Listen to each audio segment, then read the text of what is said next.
réalisable grâce au studio derrière des micros. Salut, bienvenue au podcast avec un E. Je me présente, je m'appelle Caroline. Je suis avec ma collègue Jade et aujourd'hui, nous allons parler des troubles de conduite alimentaire. Par exemple, c'est pas nous là, qui va vraiment parler de ça. On n'est pas des expertes là-dedans. Donc, on a une invitée. Elle s'appelle Marie-Lou Ouellette. En fait, elle a un PhD. Je crois que c'est de l'UQTR. Là. Elle va se présenter là, dans le podcast tantôt. Dans le fond, c'est une spécialiste des troubles de conduite alimentaire. Fait qu'avec elle, là, on aborde, premièrement, c'est quoi un trouble de comportement alimentaire? Ça peut ressembler à quoi chez les personnes? On parle aussi beaucoup de conseils, autant pour les proches que les personnes qui pourraient vivre avec un trouble de... Là, ça fait 8 fois que je dis trouble de comportement alimentaire. Là, vous avez compris le sujet. Mais voilà, donc j'espère que vous allez apprécier le podcast. C'est que être femme, ce n'est pas une donnée naturelle. C'est le résultat d'une histoire. Pas mal de femmes ont envie de dire, oui, on peut avoir du plaisir dans la vie, dans le respect de l'intégrité de nos corps. On peut... Protégeons, aidons, écoutons, respectons les survivantes. C'est la culture du viol.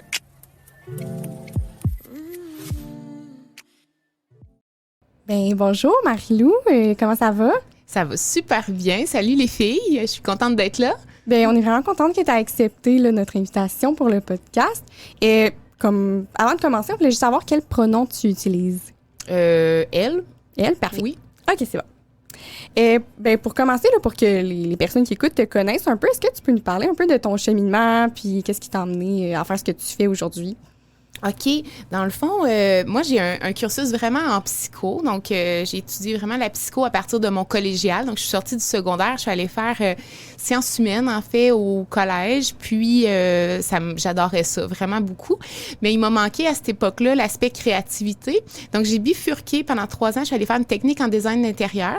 Je savais que j'allais pas faire ça. J'aimais trop la psycho, sauf que j'avais besoin de me développer plus dans un domaine artistique. Donc, j'ai bifurqué, puis je suis revenue par la suite au bac en psycho pour faire, c'est ça, mon bac. La santé mentale m'intéressait beaucoup. Je m'intéressais beaucoup à tout ce qui était, tu sais, troubles psychotiques, schizophrénie, tout ça, c'est vraiment ce qui m'interpellait. Puis rapidement, je me suis intéressée aux troubles alimentaires dès le bac. Donc, j'ai commencé à faire de la recherche dans un laboratoire sur cette thématique-là, donc la thématique de l'image corporelle, puis de la relation à la nourriture. Puis, je suis vraiment tombée en amour avec la recherche. Donc, parce que j'ai retrouvé beaucoup de créativité. Finalement, ce que je recherchais en design d'intérieur, tu sais, l'aspect créer des choses. Ben en recherche, on a ça aussi. On réfléchit, on crée des conceptualisations, on essaie de comprendre des phénomènes. Fait que c'est très créatif. Donc, j'ai vraiment aimé ça. Donc, j'ai décidé de continuer, faire un PhD, donc un doctorat profil recherche. Donc, à l'UQTR. Puis, je me suis intéressée vraiment aux troubles alimentaires tout le long de mon cursus, principalement anorexie mentale, boulimie, hyperphagie boulimique. Mais dans le cadre de ma thèse, j'ai travaillé sur l'anorexie mentale et la boulimie. Puis, j'ai étudié tout l'aspect des perturbations de l'image corporelle avec une plateforme de réalité virtuelle, en fait. Donc, on mesurait les perturbations de l'image corporelle comme l'insatisfaction corporelle ou la distorsion corporelle. Donc, le niveau de décalage entre le corps perçu puis le corps réel. Donc, on mesurait ça avec la réalité virtuelle. Et donc, on immergeait les gens à l'intérieur de corps virtuels. Donc, ils se regardaient vraiment de haut. Puis, on pouvait évaluer finalement des aspects reliés à la sensation corporelle. Bref, on pourrait en parler longtemps. Dans la réalité virtuelle, ils voyaient, dans le fond? Comme... Oui, exactement. Donc, en fait, c'est comme si tu baisses ton menton, puis tu regardes tes pieds. Mais c'est exactement ça que les gens voyaient quand ils étaient immergés dans un corps virtuel. Donc, on les immergeait dans le corps le plus mince jusqu'au corps le plus gros. Donc, on avait un continuum de 7 silhouettes. Puis comme ça, on posait des questions comme par exemple, à quel corps est-ce que tu as l'impression de ressembler le plus? Puis après, on demandait à quel corps est-ce que tu voudrais ressembler le plus ton corps idéal. Puis on pouvait mesurer l'insatisfaction corporelle comme ça. Puis on le faisait aussi pour la distorsion. Là, on demandait à quel corps est-ce que tu crois ressembler. Puis on faisait la comparaison avec le corps réel, finalement, de la personne. Puis ça permet d'avoir une mesure vraiment plus juste de l'image corporelle versus simplement poser des questions sur l'image format papier, là. Fait que ça a été vraiment intéressant comme cursus. Puis j'ai décidé de continuer. Finalement, Bref, j'ai continué un petit bout. J'ai fait 1 an en postdoctorat à Lyon, en France, à l'Institut de recherche, à l'Institut Paul Bocuse, là, au centre de recherche. Puis je me suis intéressée à l'anorexie mentale dans le cadre de ce postdoctorat-là, en lien avec la dissonance cognitive, donc le décalage entre tes comportements puis tes valeurs, tes croyances, là. Donc, voilà, fait que ça, c'est mon parcours. Puis, aujourd'hui, je fais de l'enseignement en psycho parce que j'adore ça. J'en ai fait pendant tout mon parcours académique. Puis, je fais de l'éducation psychologique auprès de la population à ce sujet-là. Et je fais aussi de la recherche. Je vais continuer à faire de la recherche sur les troubles alimentaires pendant un bon bout, je pense. C'est ça mon parcours. Ça sonne comme un parcours qui a duré 20 ans, mais Marie-Lou n'a pas 50 ans, là, vous la voyez pas. Fait que, ouais. Je trouve ça le fun, mais les côtés, j'avais besoin de créativité, fait que j'ai été en design intérieur et tout. Puis le fait que tu as nommé qu'il y avait de la créativité en recherche, là, parce que souvent... c'est pas ce qu'on dit. C'est ça. C'est souvent, en fait, tu sais, quand je parle avec des étudiants là, qui ont à faire des cours de méthode de recherche à l'université et tout, ou au cégep, là, bien, c'est sûr que c'est toujours les cours qui sont les moins populaires, là, parce que on connaît pas trop ça, c'est compliqué, tu sais, c'est tellement nouveau, on a l'impression que c'est juste des statistiques là, qu'il faut avoir le nez dans son écran d'ordinateur, mais ça va vraiment plus loin que ça. Tu sais, la recherche, c'est vraiment beaucoup de réflexion, beaucoup d'échanges. Non, c'est vraiment un monde vraiment créatif, très, très coloré. Donc, voilà. C'est ce que j'avais à dire ça, pour défendre la recherche. Mais c'est plaisant de voir quelqu'un qui est passionné justement par la recherche, puis surtout sur ce sujet-là, là, c'est pas que c'est rare, mais de la recherche, tu sais, il en faut de plus en plus, puis c'est le fun quand les gens justement ils peuvent l'expliquer avec autant d'entrain. Oui, puis tu sais, en sciences humaines, c'est de la recherche, pas de la recherche avec des éprouvettes, là, tu sais, c'est de la recherche avec des êtres humains, fait qu'on parle, ça peut être une recherche plus qualitative, donc on va parler avec la personne, on va lui demander c'est quoi ses perceptions sur sa problématique ou sur certaines caractéristiques qu'on essaie, sur certains concepts là, qu'on veut étudier. Fait qu'on est en relation avec l'autre. On n'est pas encabané dans notre petit laboratoire, là, tu sais, c'est pas comme ça la réalité en sciences humaines. Fait que ça, c'est très intéressant. Puis c'est vraiment le fun quand tu pars avec une question, tu te poses une question, puis il n'y a rien déjà comme donné pour te donner la réponse. Là, tu pars avec ça, tu collectes tes données, tu parles avec du monde, puis après ça, ben là, tu regardes qu'est-ce que ça donne, tu fais tes stats ou tu fais tes analyses. Puis après ça, ben, ce que ça te donne, c'est une réponse, une partie de la réponse, évidemment, là, tu sais, une orientation de réponse. Là, ça ne nous donne pas la vérité absolue. Sauf que c'est vraiment intéressant de partir de A avec une question, puis finalement réussir à un peu débroussailler le chemin pour avoir une petite idée de ce qui pourrait peut-être se passer à ce niveau-là, tu sais. Donc, voilà. Bon, ben, étant encore aux études, je vais penser à toi dans mon prochain cours de recherche en me disant que c'est coloré. Oui! Mais t'as le droit de pas trouver ça coloré puis de pas aimer ça non plus, c'est très correct. Je pense que c'est différent quand c'est ton projet ou quand c'est un cours qui dit... En tout cas, on rentrera pas là-dedans, là, c'est pas le sujet du podcast, là, mais c'est vraiment... wow, bon parcours. Pour les personnes qui nous écoutent, est-ce qu'on peut expliquer c'est quoi un trouble de comportement alimentaire? Puis il y a différents types et tout ça. Oui, bien en fait, des troubles des conduites alimentaires, ce sont des troubles de santé mentale qui sont répertoriés dans le DSM-5. Donc, c'est le manuel où on a tous les diagnostics de santé mentale. Donc, ce sont les troubles des conduites alimentaires, c'est vraiment un libellé pour parler de ces troubles-là qui répondent à certains critères bien définis. Donc, c'est à partir de ça qu'on va faire des diagnostics, ces critères-là. Après ça, au-delà des troubles des conduites alimentaires, on va avoir toutes sortes de problématiques en lien avec des troubles alimentaires. Fait que on a toutes sortes de cas de figure qui répondent pas nécessairement à l'ensemble des critères diagnostiques qu'on voit dans le DSM, sauf qu'ils peuvent être aussi souffrants, aussi sévères, mais qui, dans d'autres situations, sont sous-cliniques, qu'on appelle. Donc, ça répond pas à l'ensemble des critères. Il va y avoir une panoplie d'attitudes et comportements alimentaires dysfonctionnels dans le portrait de la personne. Sans que ça réponde encore une fois à l'ensemble des critères.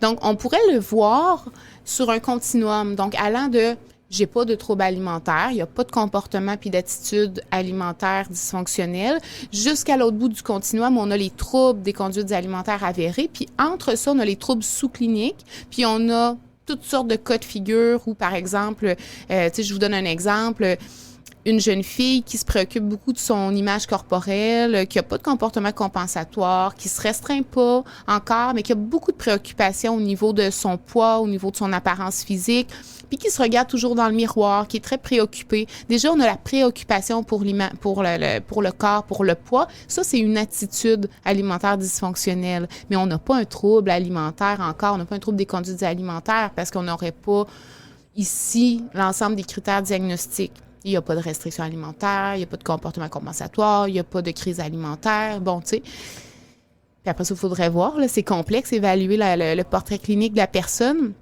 Mais ça ressemble à ça. Donc, c'est des perturbations de l'image corporelle, des préoccupations excessives pour le poids, l'alimentation, le corps, qui va mener à des comportements de contrôle pondéral et alimentaire qui peuvent mettre la personne en danger. Donc, il y a 3 troubles alimentaires avérés dans le DSM, l'anorexie mentale, la boulimie et l'hyperphagie boulimique. Donc, l'anorexie mentale, en gros, ben, c'est le fait de se restreindre la plupart du temps, donc de diminuer les portions. C'est pas nécessairement des gens qui ne mangent rien du tout, hein. Tu sais, les gens peuvent manger 3 repas, c'est juste que il va y avoir souvent une diminution des calories qui est assez importante. Il va y avoir beaucoup d'aliments qui sont coupés dans l'alimentation. Donc, je mange pas de sucre, de gras, de transformé, de ci, de ça. Fait qu'à la fin, dans l'anorexie mentale, il reste plus grand choix là, d'aliments, en fait. Donc, ça devient très, très restrictif. Il va y avoir des grandes perturbations au niveau de l'image corporelle. Donc, on va voir, pas chez toutes les patientes, mais on va voir chez une partie d'entre elles, une distorsion corporelle. Donc, ils vont se voir souvent plus grosses que ce qu'ils sont dans la réalité. Puis souvent, ce qu'ils vont nommer, c'est « je me sens plus grosse que ce que je suis ». Donc, ils vont voir une photo d'elle, puis ils vont dire « ben oui, je suis très maigre, puis je le sais, je le reconnais. Mais quand je suis à l'intérieur de mon corps, je me sens grosse. Je sens du gras sur mon corps. Mais quand je me vois à l'extérieur, quand je me regarde sur une photo, je le sais que je suis maigre. » Fait qu'il y a différentes dimensions à l'image corporelle, puis ça, on va voir ça souvent. Après ça, il y a toutes sortes d'affaires comme l'estime de soi qui est influencée fortement par le poids, l'alimentation, donc le sentiment de réussir ou d'échouer dans ces sphères de vie-là. La boulimie, ben, c'est le fait d'avoir des crises alimentaires, manger des grandes quantités de nourriture avec un sentiment de perte de contrôle, suivi de comportements compensatoires pour compenser les calories ingérées. Puis, l'hyperphagie boulimique, c'est comme la boulimie, mais sans comportement compensatoire pour compenser les calories. Il peut en avoir un peu, là, mais c'est vraiment pas ce qui va être prioritaire dans les comportements de la personne. Puis au-delà de ça, on a des TCA non spécifiés, l'orthorexie, la bigorexie chez les sportifs, oui, je m'en allais justement te demander ça, là, parce que souvent, j'entends ou je lis ça, orthorexie, bigorexie, mais dans le fond, c'est pas encore dans le DSM, mettons. Mais on catégorise ça dans les TCA, les troubles des conduites alimentaires non spécifiés. Donc, c'est sûr qu'on n'a pas encore reconnu dans le DSM, effectivement, là. Mais qui présentent, c'est des gens qui vont présenter quand même une sévérité, un dysfonctionnement au niveau social, émotionnel, au niveau professionnel, par exemple. Donc, il y a un dysfonctionnement suffisamment sévère pour dire, ben là, on va établir un diagnostic, mais ça répond pas aux autres diagnostics de TCA avérés, là, anorexie, boulimie, hyperphagie. Bien, c'est intéressant d'apprendre que c'est pas tout noir ou tout blanc, parce que souvent, on voit ça comme t'as un trouble ou t'en as pas, mais c'est vrai qu'entre les deux, il y a comme toutes sortes de choses qui peuvent se passer, là. Oui, vraiment. Puis, tu sais, il faut vraiment le voir du vert au rouge, le foncé. Puis, entre les deux, ben, tu as du jaune-orange, tu as du orange-rouge. Puis, ça s'en vient de plus en plus problématique, plus tu t'en vas dans le rouge. Tantôt, on parlera peut-être de prévention. Puis, je pourrais revenir à ce continuum-là parce qu'il est pertinent à visualiser pour comprendre comment se positionner en prévention, là. OK. Moi, j'ai une autre petite question. En fait, là, quand tu dis anorexie mentale, est-ce qu'il y a une différence entre anorexie tout court ou c'est juste comme une nouvelle manière de l'appeler plus à jour?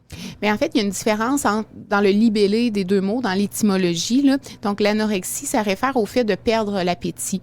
Donc, une personne qui a une anorexie, on peut dire des fois une anorexie médicale. Donc, c'est par exemple ta grand-mère qui a une maladie ou qui est hospitalisée puis qui perd l'appétit, qui a comme pas faim, elle a une boule dans la gorge. Puis, ça n'a rien à voir avec son image corporelle. Elle a vraiment perdu l'appétit. Ça peut être quelqu'un qui vit beaucoup de stress puis encore une fois qui a une boule dans l'estomac puis qui n'est pas capable de manger. Là, ça passe pas. Tu as un exposé oral à faire là, puis il n'y a rien qui passe là, pour certaines personnes.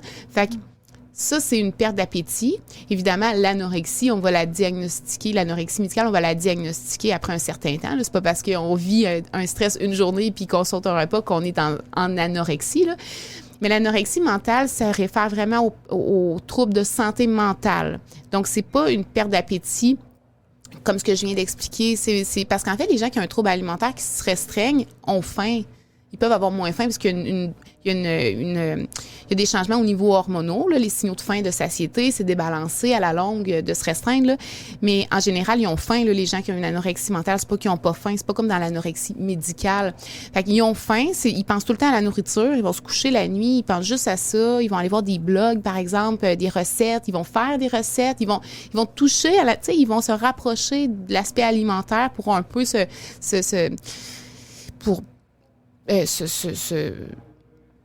comment dire, Pas combler, mais comme... Ouais, combler peut-être ce manque-là dans la vie qui est important pour eux quand même.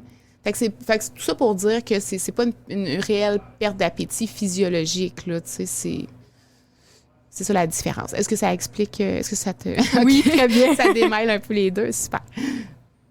Fait que, c'est quand même fou de penser, là, je sais pas comment nommer ça d'autre, là, mais ça me fascine, c'est pas le bon mot, là, mais dans un sens de savoir que ces personnes-là ont faim, mais sont capables de se couper de ce besoin primaire-là, mettons. Ouais. C'est... Ce que tu dis, c'est important parce que c'est ça, c'est que c'est un besoin qui est primaire de manger. Fait que ça dénote, en fait, ça reflète le fait que c'est des préoccupations qui sont tellement excessives, tellement importantes, qui mènent la personne à aller contre ses besoins physiologiques qui lui permet de survivre finalement. Puis d'ailleurs, tu sais, l'anorexie mentale, c'est un des troubles de santé mentale, voire le plus mortel parmi tous les troubles de santé mentale. Là. On parle chez les gens qui sont hospitalisés, là, qui vont avoir un suivi là, vraiment pour les troubles alimentaires, parce que c'est pas tout le monde qui ont une anorexie mentale qui vont être nécessairement pris en charge, mais ceux qui sont dans des soins externes et ou hospitalisés, là, quand on regarde les études, ça tourne autour de 8 à 10 % de taux de mortalité après quelques années d'évolution. Alors, c'est important. Tu sais, c'est quand même il y a des répercussions vraiment graves. Fait que ça dénote à quel point c'est préoccupant pour elle, l'aspect de l'image corporelle, l'aspect alimentaire.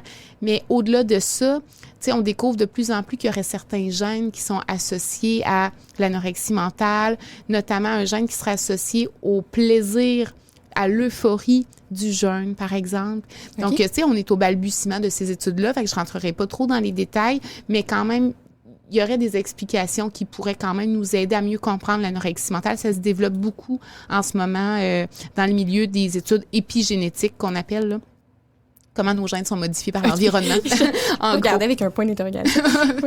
Ben justement, qu'est-ce qui peut emmener, dans un certain sens, à développer soit des comportements dysfonctionnels ou un trouble? Mais on va parler souvent de l'approche biopsychosociale. Tu sais, ça, quand on est à l'école, on l'entend tout le temps, là, cette approche-là, c'est fatigant. Mais c'est un peu ça, finalement, là, qui peut nous permettre de catégoriser les différents facteurs de risque. Donc, on va rarement parler de facteurs de causalité. Là. On ne sait pas trop qu'est-ce qui cause ces troubles-là. C'est plus de faire le portrait de l'ensemble des facteurs de risque qu'il y a dans l'histoire de la personne pour essayer de comprendre un peu ce qui aurait pu influencer ou ce qui peut favoriser le maintien de ces problématiques-là. Fait que, tu sais, au plan psycho, il y a certaines personnes qui ont des traits de personnalité particuliers qui vont les mettre à risque, par exemple, de l'impulsivité, le fait d'être très perfectionniste, mais pas perfectionniste dans le genre être rigoureux puis vouloir bien faire son travail. Tu sais, perfectionniste dans le sens on se fixe des règles rigides, voire inatteignables, ce qui fait qu'on est tout le temps déçu de nous-mêmes parce que c'est inatteignable, justement, fait qu'on est toujours en échec. Après ça, le fait d'avoir des difficultés pour gérer les émotions, le fait de manquer de stratégie d'adaptation dans la vie. Après ça, au niveau des facteurs, l'image corporelle, évidemment, le fait d'être insatisfait de son corps, c'est un peu la pierre angulaire des troubles alimentaires. Là. Généralement, ça fait la majorité du temps partie du portrait clinique. Il y a des formes, par exemple, de troubles alimentaires qui ne sont pas associées principalement à des préoccupations au niveau de l'image corporelle. C'est plus des problématiques qui viennent de sensations corporelle. Donc, des fois, c'est la peur de vomir. Des fois, c'est la peur de s'étouffer parce qu'il y a eu un trauma, par exemple, un trauma dans l'enfance. Donc, je me suis étouffée. J'ai tellement eu peur de mourir, j'ai manqué d'air. Fait que maintenant, moi, enfant de 12 ans, j'arrive plus à avaler ma nourriture puis j'arrive plus à me nourrir correctement. Ça, c'est d'autres formes de troubles alimentaires qui existent quand même. Je veux pas tout généraliser, là, mais... Fait qu'il y a ça, puis parmi les autres facteurs de risque sociaux, c'est sûr que l'entourage, tu sais, quand on a un entourage qui focalise beaucoup sur l'apparence physique, sur les régimes. Ça, c'est un facteur important. Au niveau social, il y a aussi l'internalisation de l'image corporelle, donc le fait de vivre dans un milieu social où c'est important. Il y a certains endroits dans le monde où ben le fait d'être plus gros, ben c'est valorisé, versus ici en Amérique du Nord. Là.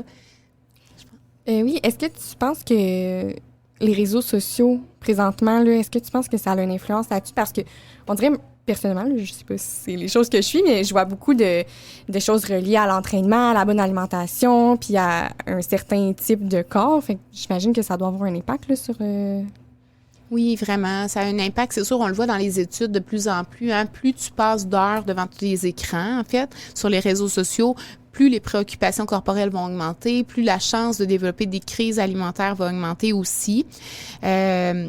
Donc, en fait, les réseaux sociaux, je pense pas que c'est tout mauvais. Je pense qu'il faut nuancer parce que, dépendamment de ce qu'on suit, ça peut être vraiment aidant. Donc, ça peut donner un facteur de protection si on fait du ménage dans nos réseaux sociaux. Donc, si on suit les Calax, si on suit, moi, là, humblement, là, mais tu sais, si on suit des gens qui partagent des messages qui sont bienveillants puis qui sont justement pas associés à importance d'être mince, là. Donc ça peut vraiment aider. Mais oui, on voit toutes sortes de messages aussi, puis des messages qui sont pas toujours justes, hein? De personnes qui veulent bien faire. Tu sais, les gens sont toujours bien intentionnés, mais là, il faut que tu t'alimentes bien, il faut pas que tu manges chi, il faut que tu bouges. Mais il faut, c'est des distorsions cognitives que ces personnes-là ont pour eux-mêmes, probablement. Hein? Tu sais, ça, tu sais, il faut que je fasse ça, il faut que je fasse ça. Mais il faut pas qu'on fasse ça. On choisit de faire ça pour certaines raisons. Des fois, ça fait partie de nos valeurs. Des fois, ça fait moins partie de nos valeurs.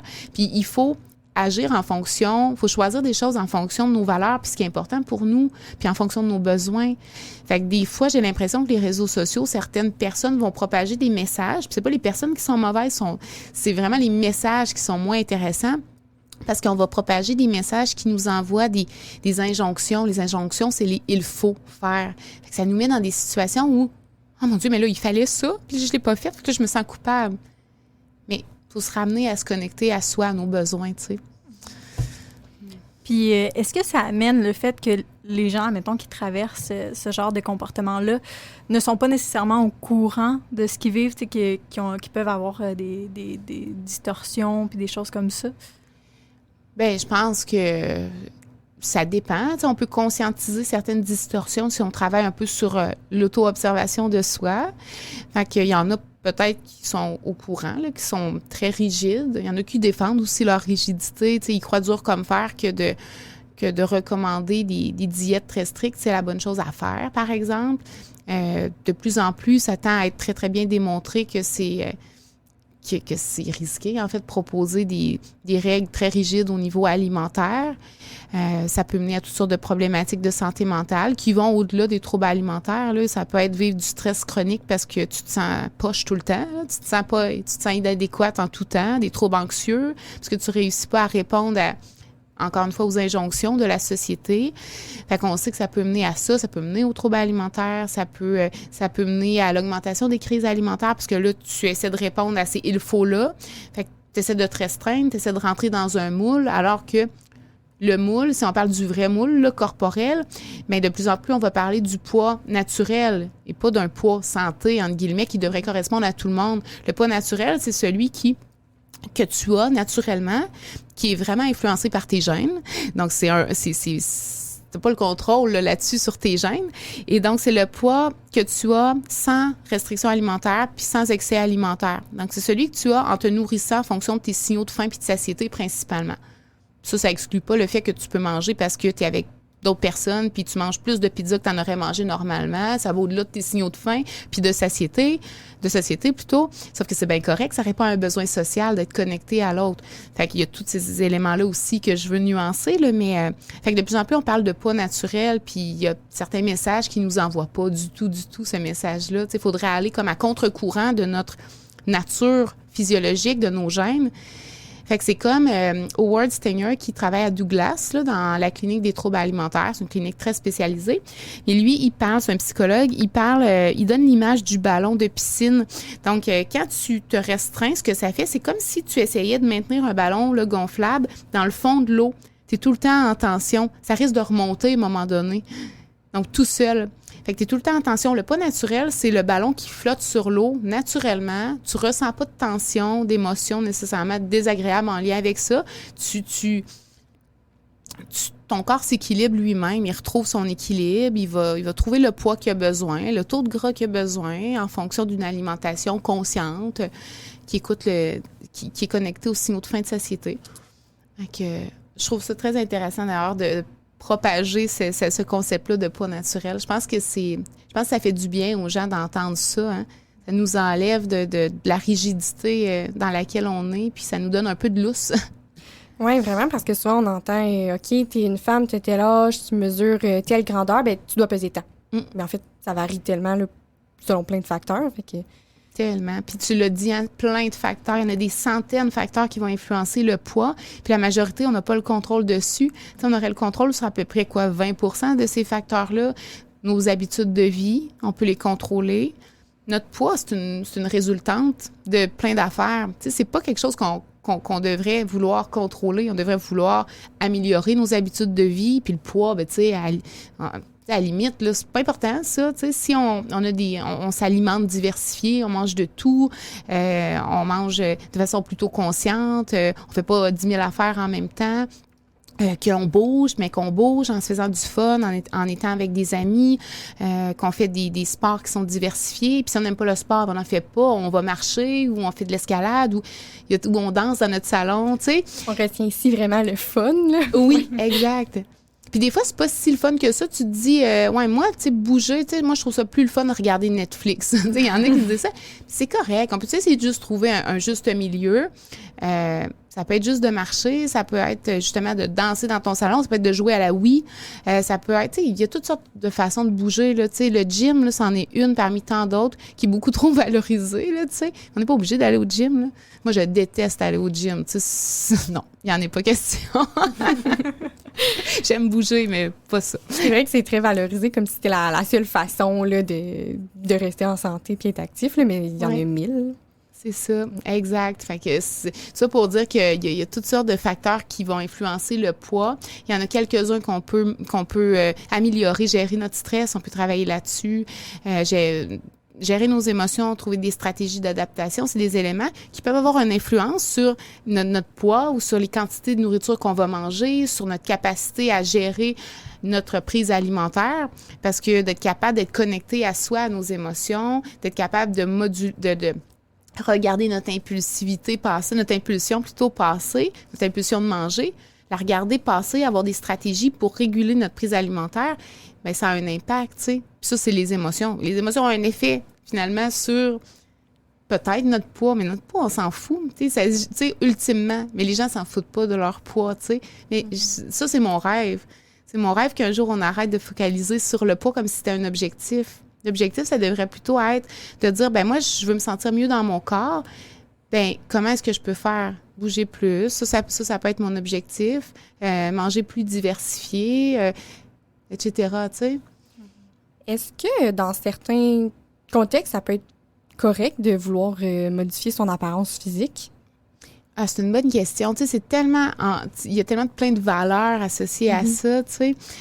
C'est une bonne question. Tu sais, j'ai pas de réponse oui ou non par rapport à ça. Tu sais, je pense que tout le monde, les gens, en fait, ont le droit de vouloir perdre du poids. Tu sais, on est qui pour juger les gens ont le droit de faire un régime, les gens ont le droit de faire tout ce qu'ils veulent. Tu sais, moi, mon objectif, fait que tu sais, je répondrai pas clairement à ta question, mais tu sais, moi, mon objectif, c'est d'amener un peu de flexibilité aux gens, puis que certaines personnes qui sont prises dans un carcan très rigide puissent réussir à se libérer un peu de ça. Tu sais, c'est ça. Puis il y en a qui vont perdre du poids, puis qui, effectivement, ça va avoir un effet sur leur santé. Moi, je dis pas que le poids n'est pas relié à la santé. Ça en est un facteur, tu sais, qui peut être associé dans certains cas. Mais c'est pas tout. Fait que, tu sais, fait que je sais pas quoi dire à cette question-là. Je pense que c'est un choix personnel, mais je pense qu'il faut, en tant qu'expert, continuer à partager le fait qu'il y a quand même des conséquences, puis que les gens puissent faire des choix en fonction de connaissance de cause. Tu sais, c'est d'informer les gens, puis qu'après ça, ben ils puissent faire un choix éclairé, qu'on appelle en recherche, notamment. Choix éclairé, c'est ça, en fait, l'important. En fait, je savais qu'il n'y avait pas de réponse claire, mais c'est que des fois, les personnes qui veulent faire des changements dans leur vie puis veulent modifier un peu leur apparence physique, des fois, elles se sentent mal parce que là, on entend, ben là, il faut que tu t'aimes comme que t'es et tout ça. Fait que là, ils sont comme, c'est pas correct que je veuille ça. Fait que des fois, on dirait qu'on est comme pris entre, je sais pas comment le dire, là, mais, faut que... J'ai comme perdu ce que je veux dire. Genre. Oui, c'est ça, merci. Oui, puis tu sais, ce qui est important pour la personne, c'est important pour la personne. Si maigrir, ça fait partie de sa vie, puis que pour elle, en ce moment, dans sa vie, c'est important, puis c'est une de ses valeurs, c'est pas à nous de lui dire ça devrait pas être important pour toi. Le temps fera peut-être certains changements sur ce qui est important pour elle dans la vie.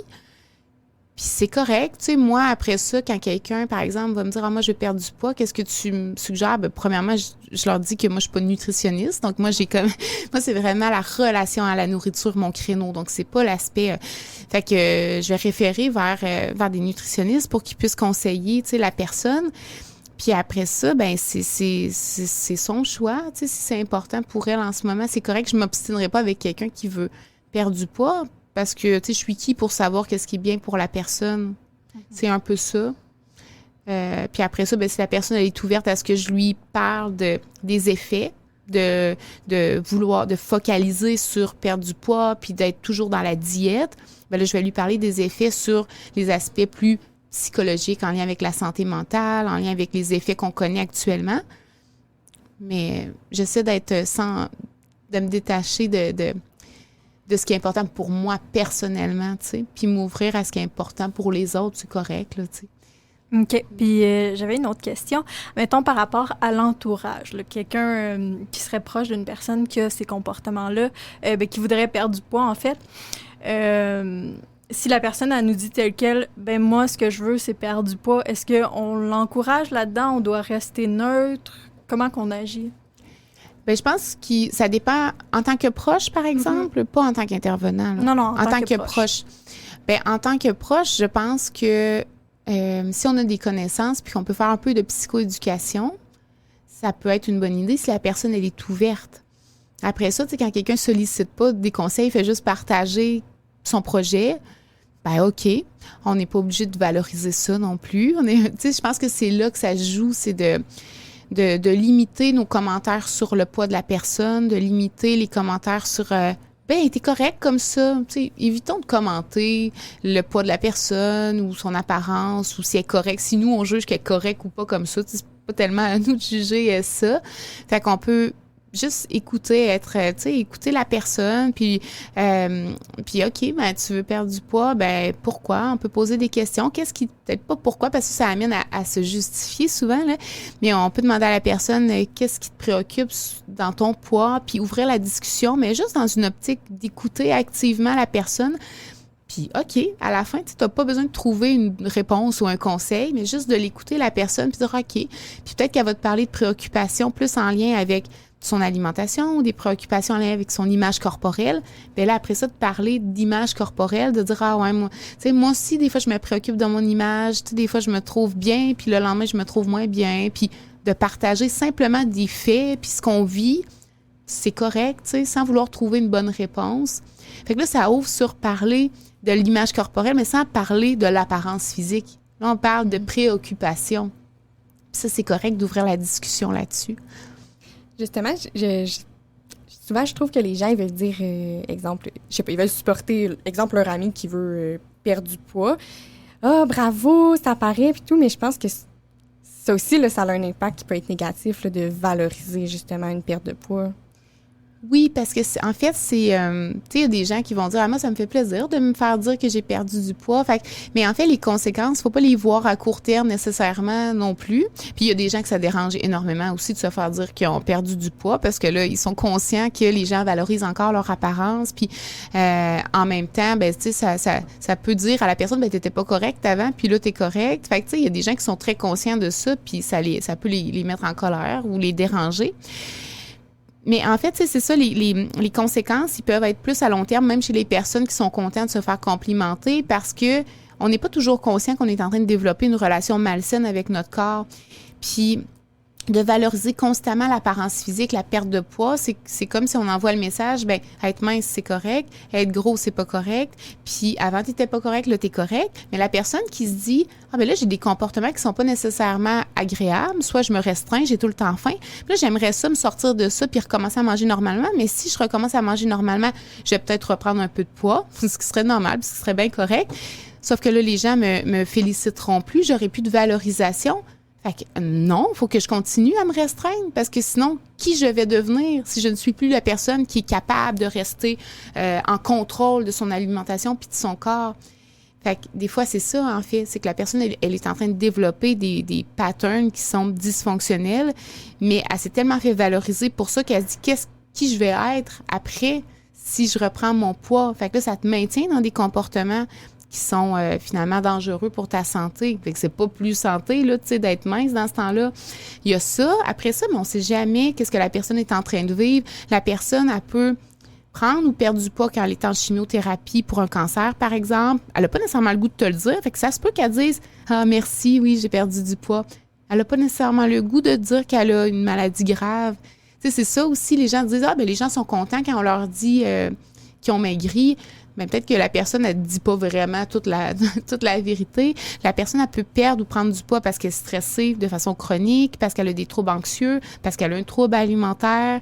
Il y a toutes sortes de raisons, tu sais. Fait que moi, je suis vraiment du côté, abstenons-nous de valoriser l'image corporelle puis de faire des commentaires même à l'inverse, tu sais, d'intimider par rapport au poids ou par rapport à la grosseur de quelqu'un. Évitons de parler entre nous de quelqu'un, de son poids. Évitons de commenter le corps des gens qu'on voit à la télévision, devant les autres. On peut garder, ça se peut. On a toutes sortes de pensées qui émergent là, spontanément, mais on n'est pas obligé de le nommer. Tu sais, on sait que ça peut avoir des effets néfastes sur les enfants, par exemple, quand on commente le poids de tout le monde autour. L'enfant intègre tranquillement pas vite que c'est important le poids qu'on a, sinon je vais me faire commenter négativement. Fait que là, c'est ça l'internalisation de l'importance de l'image de la minceur, en fait, là. Je suis contente qu'on parle de ça parce que des fois, les gens, ils pensent juste être gentils, mais ça peut avoir tellement d'impact, là. Fait que si on retient une chose, c'est que les commentaires sur le poids, c'est non. On peut s'en abstenir. Exact. Positif ou négatif, c'est là. Ça, ouais.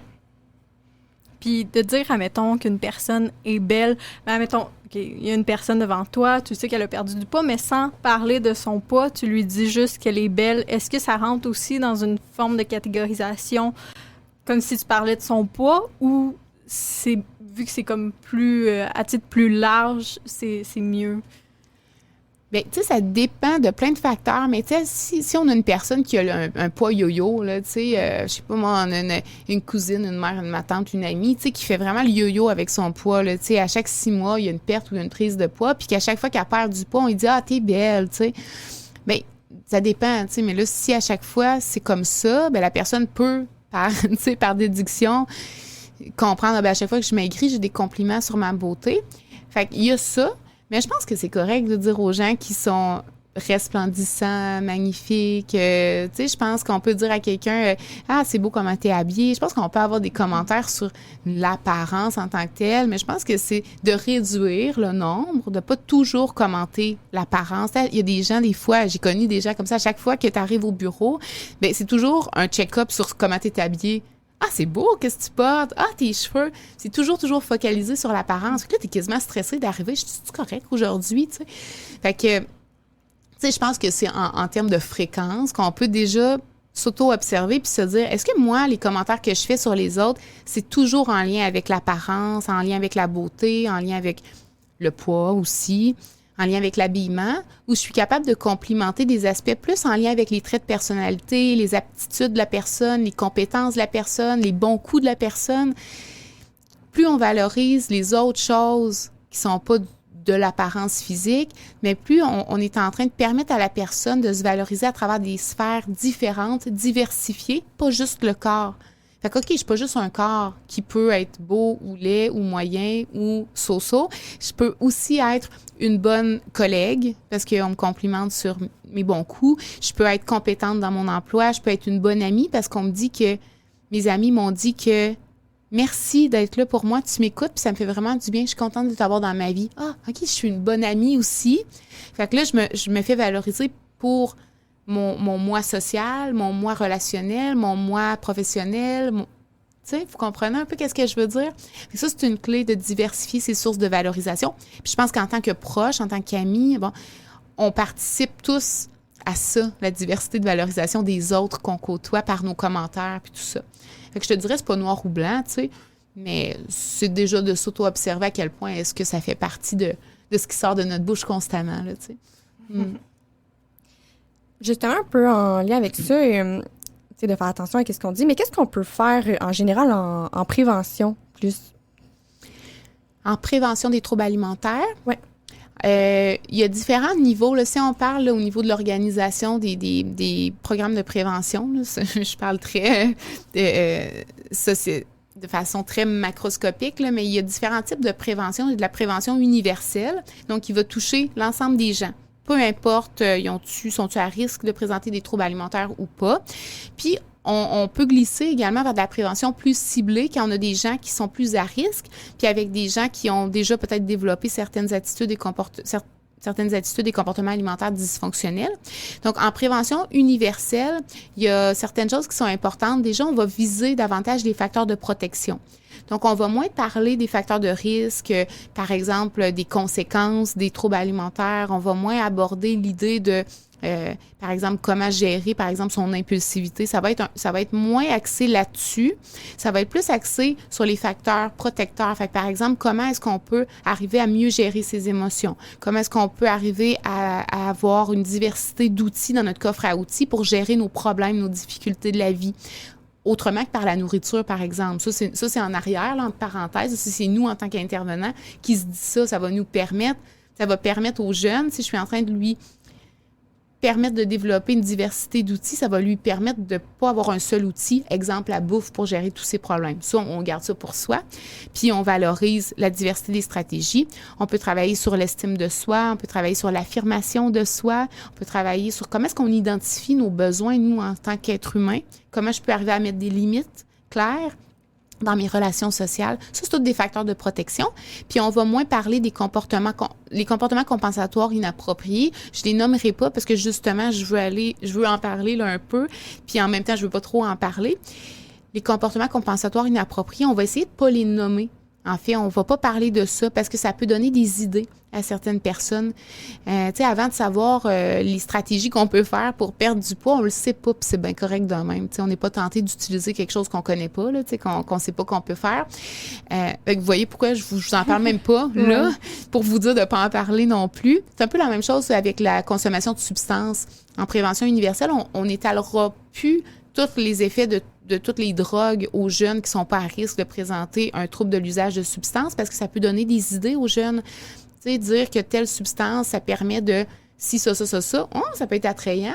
Puis comme, quand tu es jeune, tu n'as pas nécessairement la pensée hypothético-déductive développée complètement, c'est-à-dire la capacité à penser aux conséquences de tes actes à long terme. Mais ça se peut que tu aies le goût d'essayer, même si le message qu'on est en train de te dire, c'est prends-en pas, là, tu sais, il risque de t'arriver ça. Comme si t'intégrais une solution, mais qui est pas bonne, mais quand même dans le fond de ta tête. Fait que... Oui, c'est ça. Parce que tu penses à court terme, tu dis c'est pas bon, mais il y a quand même ces effets-là à court terme, tu sais. Mm-hmm. Fait que t'es moins dans la réflexion là, abstraite quand t'as moins de 12 ans à peu près, là. Fait que ça, c'est les éléments en prévention universelle. En prévention ciblée, là, on va cibler les gens qui sont plus à risque, certaines populations, comme par exemple les jeunes ados. Mais là encore, on va prendre les sous-catégories de jeunes ados, par exemple, qui commencent à se préoccuper de leur apparence physique. On pourrait faire des ateliers, par exemple, dans les écoles. Après ça, on va parler un petit peu plus avec ces gens-là des facteurs de risque. Quand on sait qu'ils ont commencé à développer certaines problématiques à ce niveau-là. Là, on va commencer à en cibler, à en parler. Puis, c'est ça. On va axer quand même sur les facteurs de protection, mais un peu facteurs de risque aussi. Fait que ça dépend de la prévention, mais je pense que c'est de valoriser les facteurs de protection en général. En tant qu'intervenant comme vous, par exemple, ce serait ça en général qui serait intéressant à faire. OK. Puis pour l'entourage de ces gens-là, est-ce qu'il y a des moyens pour eux de voir le trouble de comportement puis de l'identifier avec la personne? Est-ce qu'il y a une bonne manière de dire sans dire dans les termes exacts, j'imagine, t'as un trouble alimentaire. Comment aborder cette question-là si, admettons, moi, je suis la sœur d'une personne qui a un trouble alimentaire ou la mère d'une personne qui a un trouble alimentaire? C'est une bonne question. Puis je pense qu'on peut faire le lien avec la prévention. Je pense qu'en tant que proche, on peut faire de la prévention, justement, sans en faire. Finalement, c'est d'adopter une nouvelle philosophie de relation avec la nourriture dans notre famille, sous notre toit. Donc, je pense que même si on a remarqué qu'il y avait certaines problématiques alimentaires ou pas, ça, c'est des choses qui s'appliquent très bien. Comment est-ce qu'on peut remarquer qu'il y a un trouble alimentaire? Bien, je pense que, tu sais, quand il y a une fluctuation de poids, quand il y a des changements d'attitude, des changements d'humeur soudains, de l'irritabilité, quand la personne, elle se trouve tout le temps des raisons pour pas manger avec, tu sais, par exemple, je suis une ado, puis là, j'arrive, j'ai mangé avec Julie, puis j'ai mangé à l'école, puis j'ai pas faim, puis ci, puis ça, tu sais, tout le temps plein de raisons comme ça. Des fois, ça peut amener la puce à l'oreille. Quand la personne, tu sais, joue dans son assiette, sépare les aliments, ça, on va voir ça souvent dans l'anorexie mentale. La personne va jouer, va déplacer les aliments. C'est une façon que les autres se rendent pas trop compte qu'elle a pas trop mangé. Hein, tu sais, on a l'impression qu'elle a mangé, elle a joué, tout est mélangé, mais finalement, non. Quand on voit dans l'assiette que la personne tasse certains aliments, tu sais, il y a des fèves vertes, du poulet, puis des patates pilées.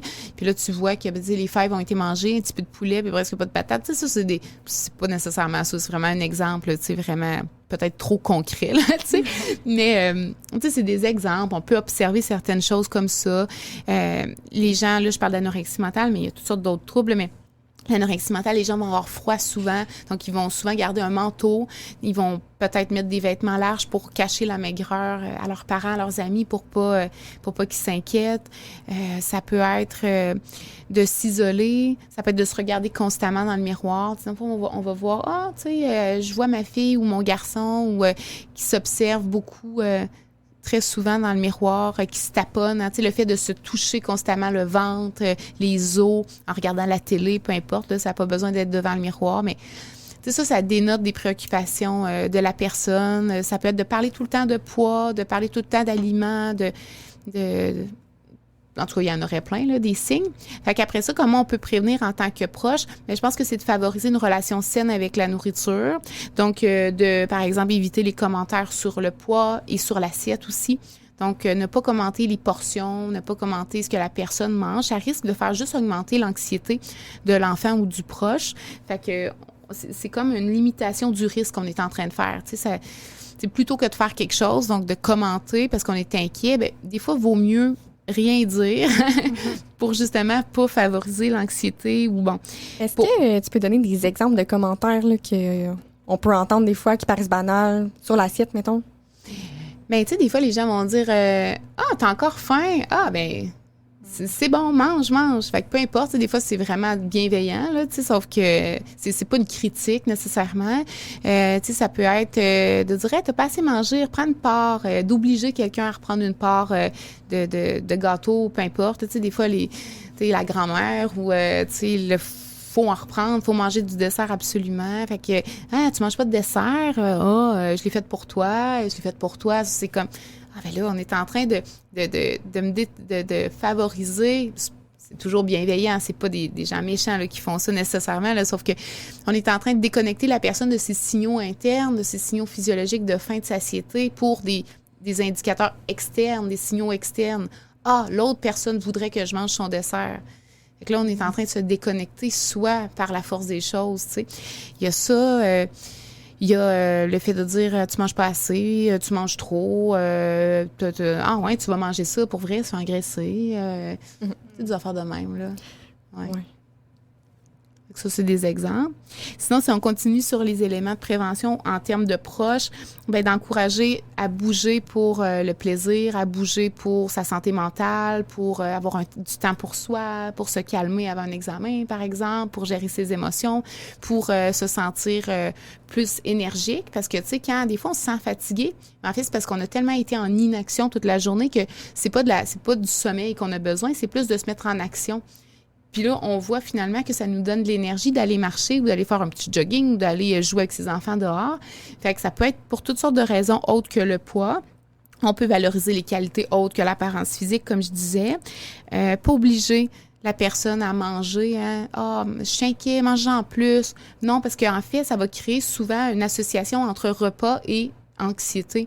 À chaque fois que je suis à table, on me dit, tout le monde me dit quoi faire, tout le monde est sur mon cas, je me sens observée. Fait que là, l'anxiété monte, puis c'est pas ça qu'on veut. On veut que la personne continue à venir à table avec nous, puis c'est correct, elle mangera ce qu'elle peut, ce qu'elle veut, puis tranquillement, pas vite, on essaiera de reconstruire là-dessus, puis on demandera de l'aide quand on voit que c'est vraiment inquiétant, la personne se nourrit peu ou qu'il y a toutes sortes de signes là, qui commencent à nous inquiéter. Là, on peut demander de l'aide à des organismes ou à des intervenants. C'est important de s'entourer d'intervenants compétents pour travailler là-dessus. Puis c'est ça, puis de favoriser l'écoute des signaux de faim et de satiété. J'en ai parlé un petit peu, mais tu sais, d'encourager à dire « T'as plus faim? » Non. Ah, ben c'est correct. Dans le fond, qu'est-ce qui te dit que t'as plus faim?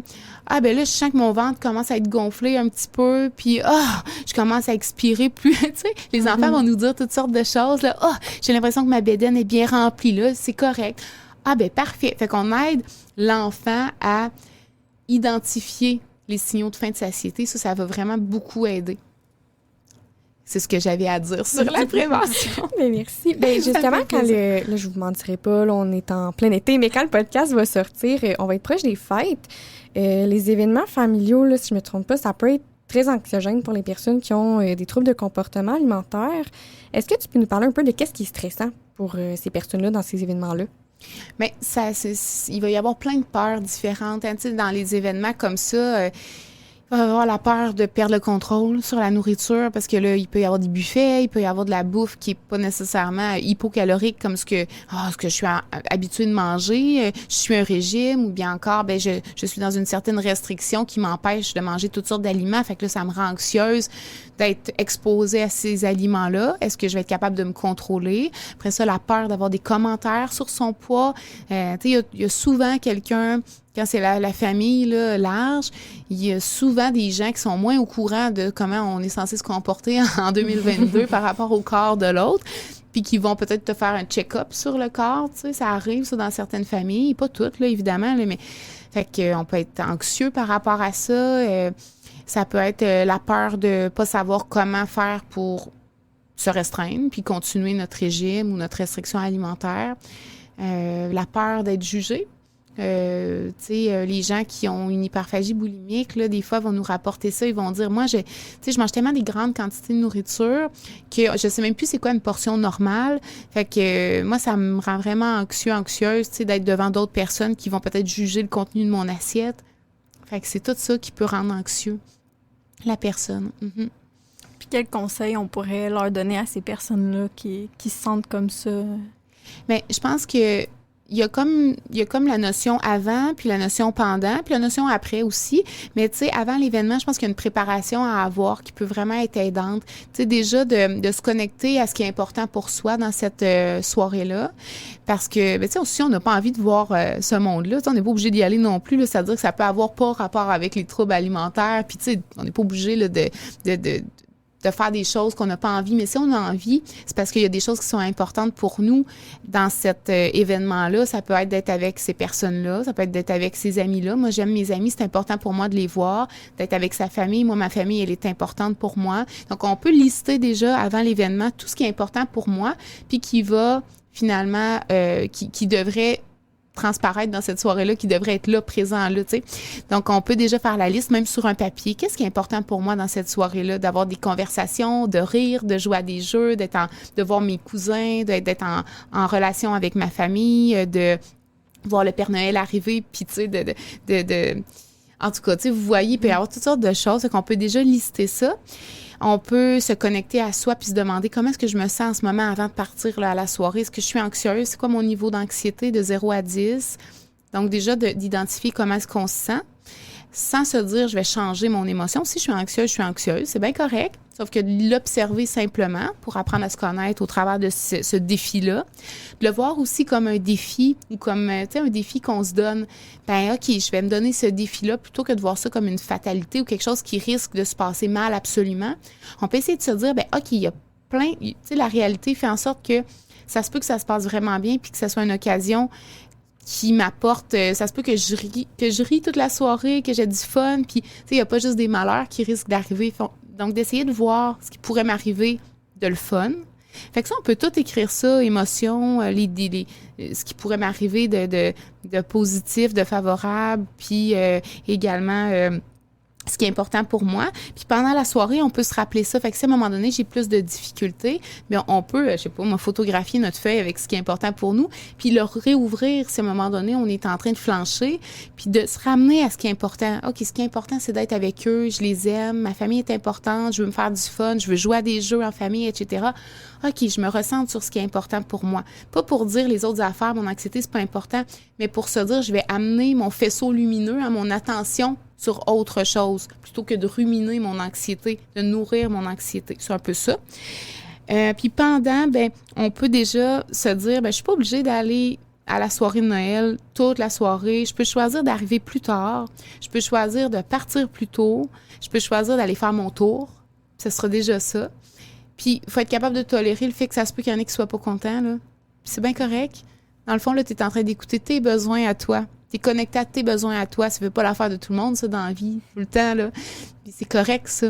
L'objectif, c'est pas de plaire aux autres si on respecte autrui, évidemment, là. Mais c'est de se connecter à ses besoins. Fait qu'on peut se dire, pour moi, c'est vraiment quelque chose de gros de passer toute la soirée, d'être exposé à la bouffe toute la soirée. Je suis pas rendue là. C'est correct. Fait que je peux y aller après souper, par exemple. Je peux y aller 1 heure. Puis je vais me dire, si c'est le fun, je resterai. Je vais me donner cette flexibilité-là. Fait qu'il faut y aller à son rythme. Puis on peut aussi dire, non, ça sera pas cette année. Tu sais, il faut s'écouter. Peut-être qu'on n'est pas prêt à faire ça, puis c'est correct, tu sais. Il faut se donner un peu d'autocompassion, là, tu sais. Il faut se donner un peu de douceur là-dedans.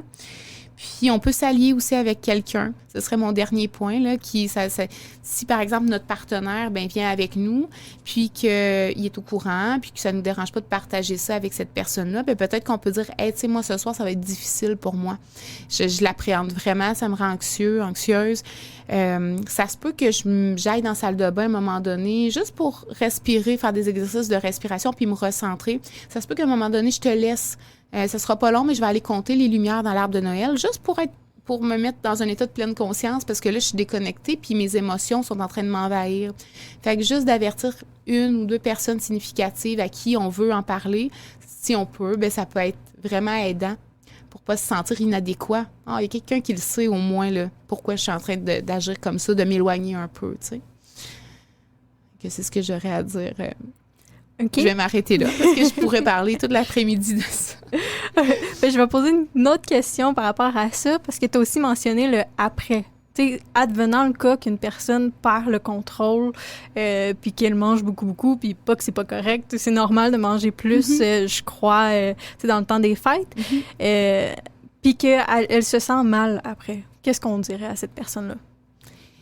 Ça dépend si elle nous en parle, si elle partage avec nous. Je pense que si elle se sent mal, souvent, je me sens mal, c'est de la culpabilité ou encore de la honte. Ça peut être souvent, il y a la culpabilité d'avoir trop mangé. J'ai échoué, là, tu sais. Fait que, on peut simplement écouter la personne, encore une fois. La personne, elle a une émotion. Son émotion est valide, est correcte, elle est là, puis on l'accueille, cette émotion-là. C'est poche de se sentir coupable à cause de ça. Mais regarde, c'est correct que tu te sentes comme ça. Je pense que c'est la meilleure chose à faire de valider les émotions de la personne pendant qu'elle est en train de vivre des émotions difficiles. De toute façon, quand on est dans un vécu émotionnel qui est intense, là, qui est difficile, il n'y a pas grande information cognitive qui passe parce que l'émotion est envahie, là, tu sais. Fait que c'est plus après, peut-être qu'on peut faire un retour si la personne nous en parle ou veut s'ouvrir là-dessus. On pourrait poser des questions sur qu'est-ce qui t'a mené à te sentir comme ça, puis observer un peu la situation pour la décortiquer. Juste d'observer, c'est vraiment quelque chose qui peut défaire certains nœuds, puis qui peut déjà aider à se sentir un peu moins mal, comme tu dis, la prochaine fois, par exemple, tu sais. Parce que c'est correct de vivre la culpabilité, mais c'est moins le fun d'en vivre chroniquement tout le temps à chaque fois qu'on mange, là, tu sais. Dans ce temps-là, nos émotions sont moins nos amis, là, tu sais. Là, on se dit, on va essayer on va les accueillir parce qu'ils sont là. Une fois qu'ils sont là, tu sais. On peut juste vivre avec, mais on peut peut-être essayer de prévenir ces émotions chroniques-là pour la suite, en observant, tout simplement. Bien, un petit peu là-dessus, c'était vraiment, on dirait, des bons conseils, même pour des personnes qui n'ont pas des troubles alimentaires. Ouais, là, des fois, c'est stressant là, pour plein de raisons, les fêtes. Mais une personne là, qui est en processus de guérison là, d'un trouble comme ça peut ressembler à quoi? Bien, une personne en guérison, déjà, tu sais, on a parfois l'impression que quand on se rétablit d'un trouble alimentaire, c'est noir ou blanc. Donc là, j'étais dans le trouble, puis là, je suis plus dans le trouble. Mais en fait, c'est un cheminement qui va se faire un petit pas après l'autre. On parle souvent du PPPP, là, le plus petit pas possible. Donc, on va se fixer des petits objectifs, puis on va avancer comme ça tranquillement, pas vite. Puis éventuellement, on aura gravi une partie de la montagne, mais il en restera peut-être à monter, puis ça prendra le temps que ça prendra. Il y a des gens qui vont s'en sortir très rapidement, qui vont se rétablir rapidement, avec un suivi, quelques mois, 1 an, puis d'autres, mais ça va être un chemin de vie, tu sais, ça va être là pour beaucoup, beaucoup d'années, puis ils vont s'améliorer, peut-être. Il y en a qui vont stagner. Je vais vous parler des chiffres, là. On parle d'environ 50% des gens qui vont se rétablir, presque totalement. 25% des gens qui se rétabliront pas. Donc, ça va devenir vraiment un trouble alimentaire chronique tout au long de la vie. Puis, il y a des gens, 25%, ça va être à mi-chemin entre les deux. Ça veut dire qu'ils vont se rétablir, mais partiellement. Ils vont toujours avoir des préoccupations corporelles alimentaires. Ils vont avoir des comportements de restriction, peut-être, par-ci, par-là. Fait que c'est toujours là, mais ils sont capables de mieux s'autoréguler. Fait que ça prend moins de place que ça en prenait avant. Fait que c'est ça, ça dépend vraiment des gens. Ça va, généralement, ce qui va rester, c'est les préoccupations corporelles qui vont rester à la fin. Donc, souvent, ce qu'on va voir, c'est qu'il n'y aura plus de comportement, il n'y aura plus de crise alimentaire, ou il va en avoir encore un peu, mais ça va être vraiment atténué. Puis, il va rester des préoccupations quand même. Il n'y aura plus de restrictions. Fait que la personne, elle a encore des préoccupations dans sa tête, mais au niveau du comportement, elle agit moins ses cognitions puis ses préoccupations. Fait que ça va être comme à mi-chemin, là. Tu sais, on va passer par ce chemin-là.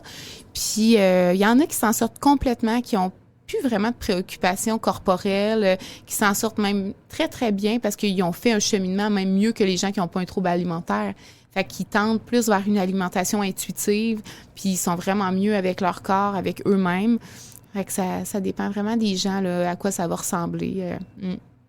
OK. Puis dans les personnes, admettons, qui se rétablissent complètement, est-ce que c'est possible que certaines, ils jouent un peu, ils se rétablissent complètement, ils redescendent, puis ils remontent, ou ça devient comme ce qui est un peu dans le maintien, dans la zone du milieu? Ça va, ça peut être par vague.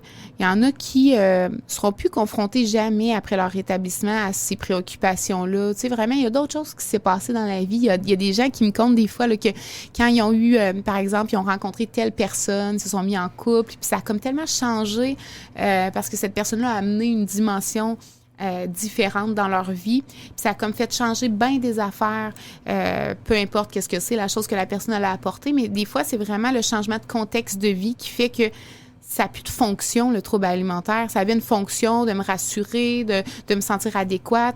Mais là, je suis avec quelqu'un qui me fait sentir comme ça. J'ai plus besoin. Puis là, je suis pas en train de dire il faut trouver quelqu'un qui va nous permettre de se sentir d'une façon. C'est un exemple de contexte de vie qui va changer puis qui peut avoir des répercussions. Des fois, c'est juste de changer. Des fois, il y a des gens qui vont changer de contexte, qui vont changer d'emploi, par exemple, ou qui vont se réorienter.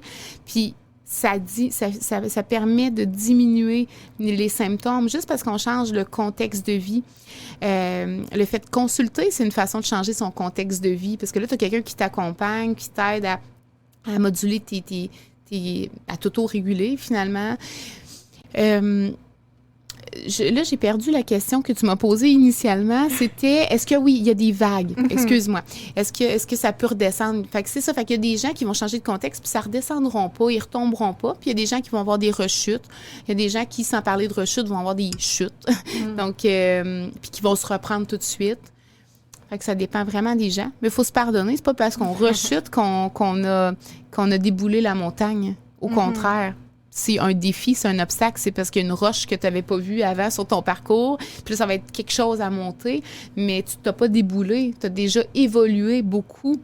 Fait que c'est pas parce que ton comportement revient comme il était avant que ton intelligence émotionnelle, puis tes pensées, tes préoccupations, eux, continue pas d'évoluer à travers ça. Le meilleur conseil que je pourrais donner quand quelqu'un rechute ou chute, ce serait de s'observer, tout simplement. Observer ce qui est en train de se passer. Des fois, c'est là que tu vas identifier des éléments dans ton portrait, là, dans la situation, qui peut vraiment devenir un outil pour te relever par la suite. Un peu comme un pattern, là, une habitude que tu prends face à certains comportements puis que ça revient au galop. Par exemple. Mm-hmm. T'allais-tu... Non. OK. Je suis pas sûre que ça va être clair ma question, là, mais dans le fond, c'est pas nécessairement les comportements. Le problème, souvent, ça cache quelque chose d'autre, j'imagine, dans le sens...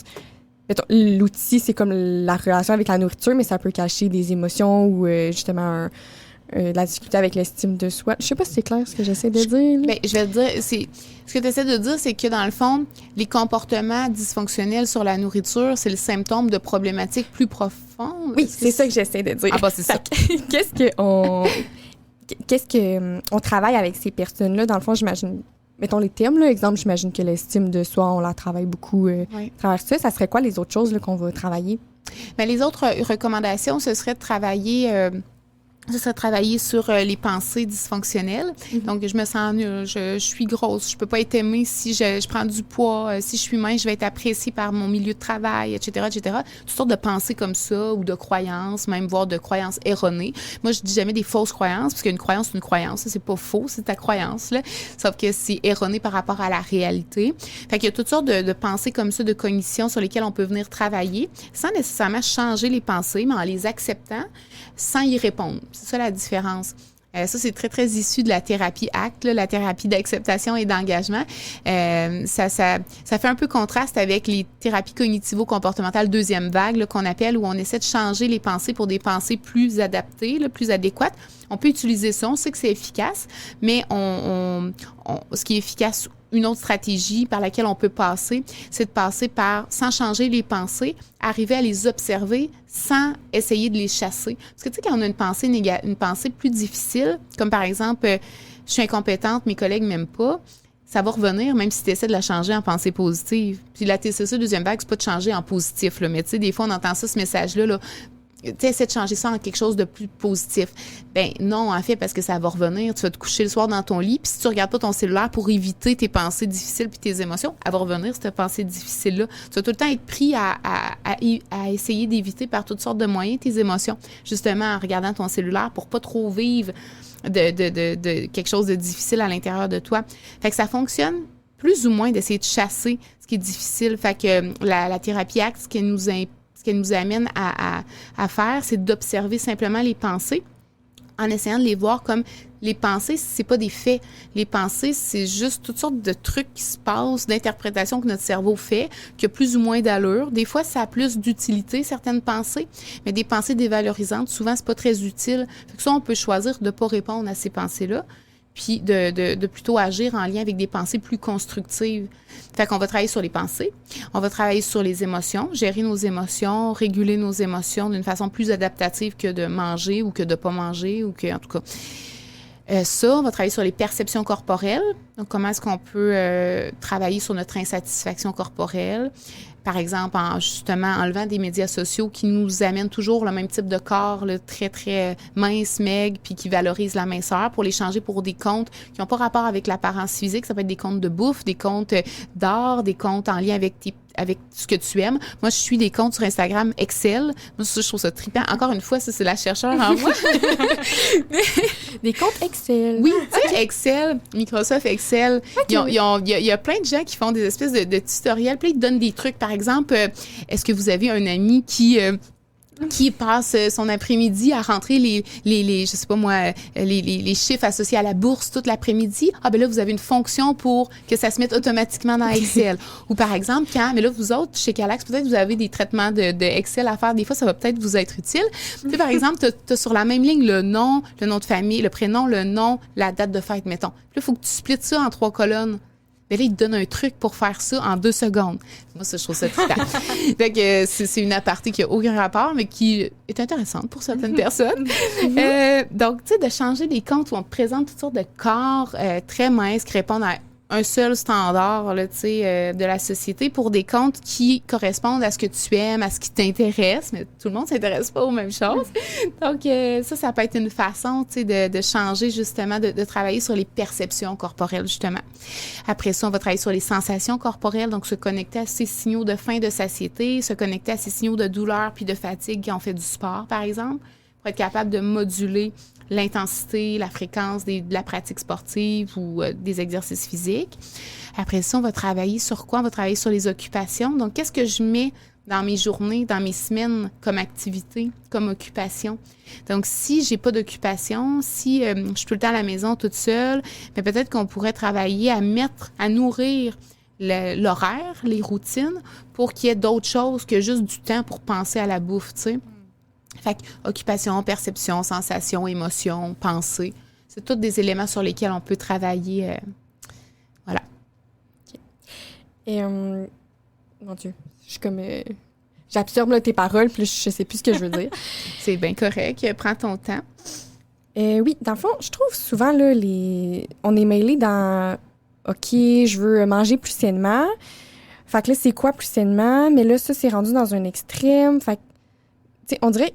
Ou même le sport, là, des fois, OK, bouger, c'est important, mais là, après ça, on est rendu dans un autre extrême qu'on bouge trop. Après ça, c'est pas assez. Fait on dirait que ça devient mêlant pour tout le monde de savoir qu'est-ce qui est sain, qu'est-ce qui l'est pas. Fait comment les gens se retrouvent là-dedans?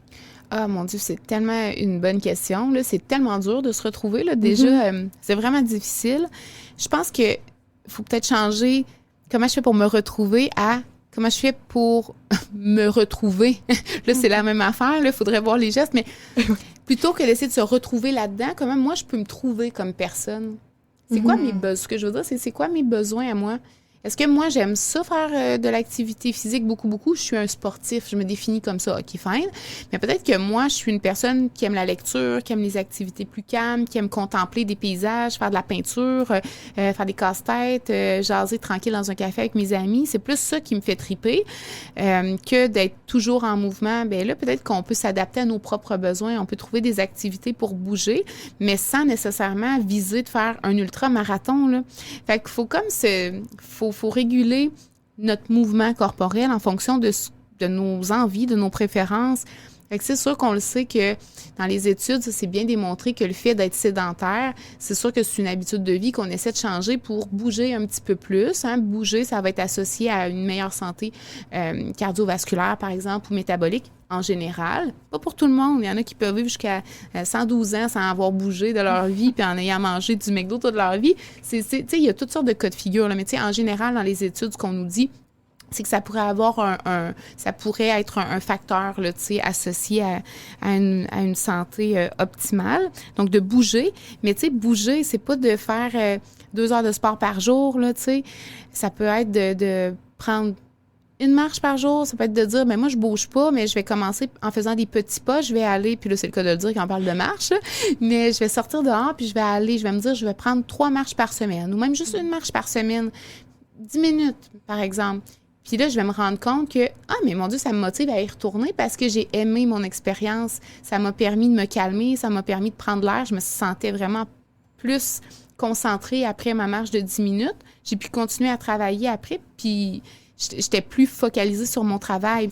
Fait que peut-être que là, je peux augmenter. La prochaine fois, je pourrais y aller peut-être dans 3 jours, puis aller 15 minutes. Puis comme ça, tranquillement, pas vite, on peut augmenter la fréquence de notre mouvement corporel.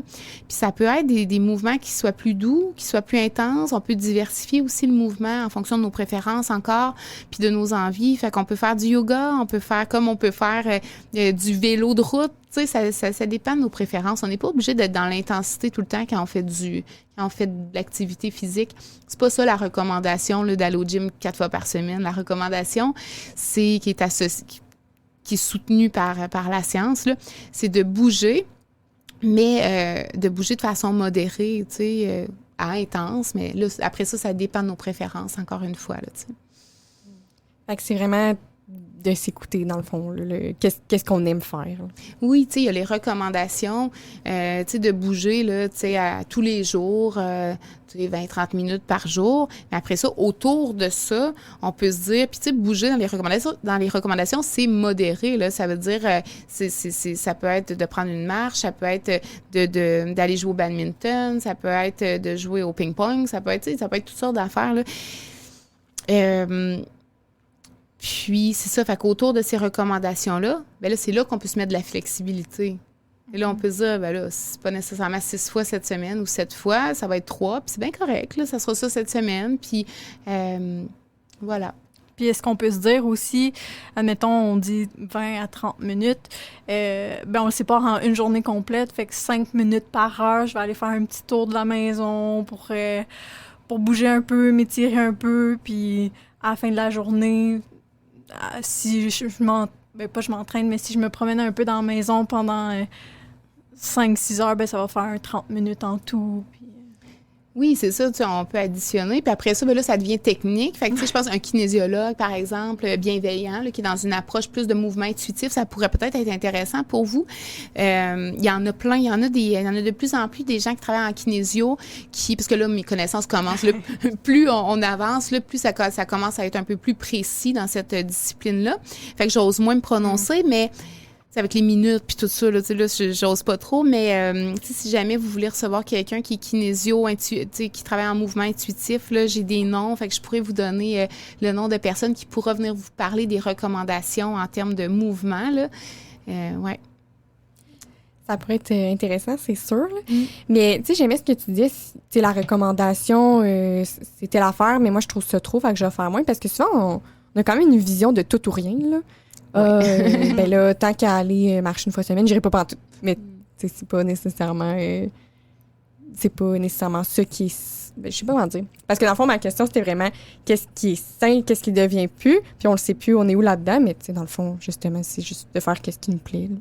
Mais en fait, si tu parles de qu'est-ce qui est sain puis qu'est-ce qui est pas sain en termes d'activité physique, on peut le voir un peu comme un U inversé, là, une courbe en U inversée. Plus on fait de l'exercice physique de façon modérée, intense, dépendamment là, de plein de facteurs, nos préférences, tout ça, mais plus on va avoir des effets positifs sur notre santé physique et mentale, jusqu'à un point d'inflexion où là, ça va virer de bord, puis là, ça va commencer à s'inverser les effets.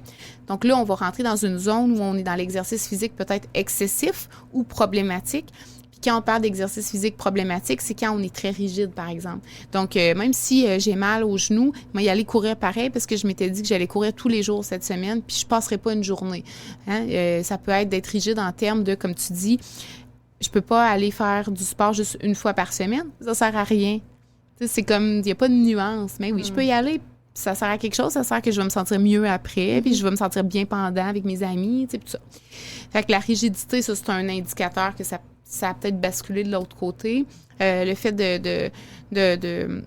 d'annuler des sorties ou des activités qu'on aime, des occupations qu'on aime pour aller faire du sport, mais de façon inflexible, encore une fois, ça peut être un signe. Le fait d'avoir une envie irrépressible d'aller s'entraîner ou de bouger, donc d'avoir une compulsion. Vraiment, on appelle ça l'exercice compulsif, donc de ressentir un besoin d'aller s'entraîner. Si je le fais pas, je vais me sentir tout croche après. Tu sais, des fois, il y a des gens qui nous disent ça, moi, si je vais pas m'entraîner alors que c'était prévu, c'est sûr que je me sens vraiment pas bien. C'est sûr que je vais y aller, je vais me donner un coup de pied dans le puis je vais y aller. Sauf que j'en ai besoin là, d'y aller, sinon je me sentirais pas bien. Ça, c'est l'aspect compulsif. Donc, c'est tous des indicateurs qu'on a basculés. Est-ce que ça serait la même chose avec l'alimentation saine? Parce que j'ai l'impression, des fois, je sais pas, quelqu'un veut manger santé, faire attention à ce que, exemple, consomme des produits naturels. Dit comme ça, il n'y a pas de mal à ça, à vouloir manger santé. Mais c'est quand que c'est la même chose, j'imagine, là, quand on tombe dans l'autre extrême de ça nous faut des sorties, des choses comme ça. C'est là que ça devient plus sain, en fait. Exact. On pourrait voir le même U, la même courbe en U inversée avec l'espèce de balance là, d'inflexion là, qui balance d'un bord ou de l'autre, où on bascule d'un bord ou de l'autre. Mais avec l'alimentation, c'est la même chose. Quand ça devient rigide, quand il y a un dysfonctionnement dans nos relations sociales parce qu'on s'occupe trop de la bouffe puis on s'occupe trop d'essayer de manger santé, quand on va plus au restaurant avec nos amis parce que là, on est à diète. J'ai vu un truc aujourd'hui, c'est drôle, j'ai l'image en tête, là, c'est la maudite nutritutrice. Je sais pas si vous savez c'est qui. elle est sur les réseaux sociaux aussi, là. Elle est suivie par beaucoup de gens. Puis, elle a posté un truc tantôt, c'était une face de chien, comme, je sais pas, tu sais, un chien, en tout cas, je me rappelle plus de la race, c'est pas grave, là, en tout cas, c'est vraiment pas important. Mais bref, il y avait une espèce de maison avec une espèce de carreau, un trou. Puis là, la photo est prise de l'extérieur. Puis là, tu vois juste la petite face du chien avec son petit museau sortir. Puis là, tu sais, la quote, la citation, c'est « Moi, quand je suis à la diète, puis je peux pas aller manger au restaurant avec mes amis, tu sais, puis le chien a l'air tout piteux. » Mais tu sais, quand tu te sens de même, là, c'est parce que t'es peut-être en train de basculer de l'autre bord. Quand t'es le petit chien piteux. Quand t'es le petit chien piteux qui regarde les autres aller faire leur activité que tu aurais envie de faire puis que toi, tu te le permets plus, je pense que ça peut être un bon indicateur que tu es en train de basculer de l'autre côté. Parce que tu es en train de finalement t'es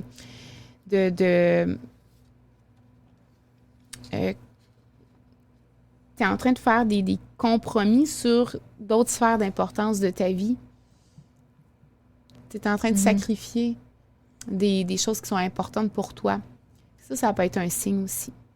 Puis si, admettons, tu dis, OK, ben je vais y aller au restaurant avec mes amis, mais tu refais tout ton horaire pour dire comme, ah, OK, ben après, au lieu de m'entraîner 1 heure, je vais m'entraîner comme 3 heures de temps pour compenser le fait que je viens de manger de la malbouffe.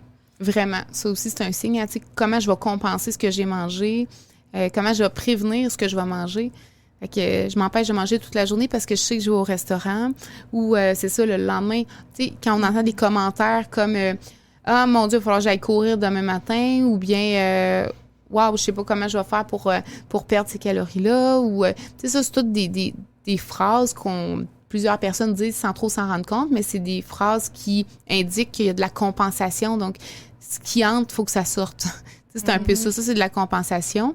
Alors que on a le droit de se nourrir, puis on a le droit de manger, comme tu dis, ça peut être de la bouffe un peu moins catégorisée comme santé, là, tu sais, puis on n'a pas besoin de compenser, puis c'est bien correct. Puis c'est bien correct si on a mangé de la bouffe hautement calorique, sucrée, peu importe, tu sais, la veille, puis qu'on en remange le lendemain parce qu'il y a des circonstances qui font que c'est comme ça, tu sais, on n'a pas besoin de compenser ce qu'on mange. On n'a pas besoin de faire de sport quand on mange un repas qui est peut-être un peu différent de ce qu'on mange normalement, qui est plus gras, qui est plus riche, qui est bon. On n'a pas besoin de compenser. Tu sais, notre corps, il va s'équilibrer. Un repas, de toute façon, ça n'a pas d'impact sur notre poids. Notre corps, il est bien fait. Il va tout métaboliser ça, puis ça va être bien correct, là, tu sais. Fait que faut se détacher de comment je vais faire pour éliminer ce qui est rentré, là, tu sais. C'est obsédant, penser comme ça. Hein? Ouais. On dirait que j'aurais encore 3000 questions sur le sujet, mais on peut pas faire un podcast de 8 heures non plus. Fait qu'on va y aller comme dans les dernières petites questions qu'on avait. Ben là, premièrement, là, les ressources disponibles pour les personnes là, qui auraient soit des comportements là, un peu dysfonctionnels, qui voudraient travailler là-dessus ou qui auraient un trouble alimentaire, ça serait quoi? Mais je pense qu'un organisme qui est excellent, qui est vraiment, vraiment compétent, c'est ANEB Québec. Donc, Anorexie Boulimie Québec. ANEB Québec.ca, il me semble. Il me semble que c'est ça, c'est .ca. Donc, ils ont plein de ressources gratuites ou à peu de frais, des groupes de soutien. Je pense qu'ils ont peut-être encore des groupes de soutien même en ligne. Ils avaient instauré ça pendant la pandémie. Il faudrait voir, je suis pas sûre.